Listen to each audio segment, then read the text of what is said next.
সুকৌশলে রক্ত পিচ্ছিল রাজপথে গড়ে ওঠা জাতীয় ঐক্য এবং জাতীয় নির্বাচনের পরিবেশ বিনষ্টের অপচেষ্টা চলছে। জাতীয় ঐক্য এবং জাতীয় নির্বাচনের পরিবেশ বিনষ্টের চক্রান্তের বিরুদ্ধে আমি আজ দেশের কৃষক শ্রমিক জনতা, আলেম ওলেমা, পীর মাশায়েখ তথা সকল শ্রেণী পেশার মানুষকে, আপনারা আজ এখানে যারা উপস্থিত হয়েছেন, আপনাদের প্রত্যেকের মাধ্যমে তাদেরকে সতর্ক থাকার আহ্বান এবং অনুরোধ জানাই। যারা বাংলাদেশকে তাবেদার রাষ্ট্র বানিয়ে রাখতে চেয়েছিল, তাদের ষড়যন্ত্র কিন্তু এখনো থেমে নেই।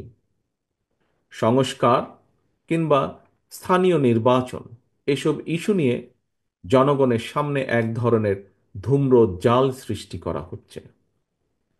রাষ্ট্র এবং রাজনীতিতে সংস্কার একটি ধারাবাহিক প্রক্রিয়া।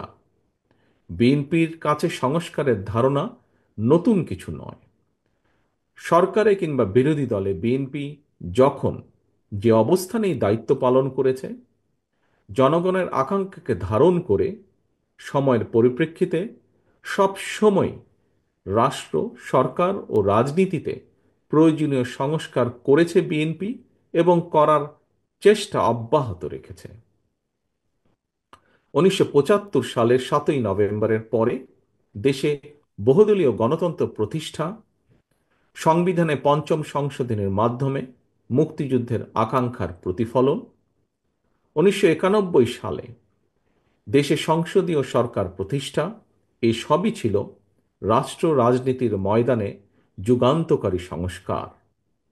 এছাড়াও বিভিন্ন মেয়াদে রাষ্ট্র পরিচালনার দায়িত্বে থাকাকালে বিএনপি সরকার স্কুল কলেজে বিনা বেতনে মেয়েদের শিক্ষার সুযোগ সৃষ্টি, রাষ্ট্র ও সমাজে মুক্তিযোদ্ধাদের যথাযথ মূল্যায়ন নিশ্চিত করতে মুক্তিযুদ্ধ মন্ত্রণালয় প্রতিষ্ঠা, বিশ্বের তথ্য প্রযুক্তির সঙ্গে তাল মিলিয়ে বাংলাদেশকে প্রস্তুত রাখতে বিজ্ঞান এবং তথ্য প্রযুক্তি বিষয়ক মন্ত্রণালয় প্রতিষ্ঠা, প্রবাসী বাংলাদেশিদের কল্যাণ নিশ্চিত করতে প্রবাসী কল্যাণ ও বৈদেশিক কর্মসংস্থান মন্ত্রণালয় প্রতিষ্ঠা, এগুলোই ছিল সবগুলোই ছিল রাষ্ট্র ও সরকারে কয়েকটি গুরুত্বপূর্ণ সংস্কার।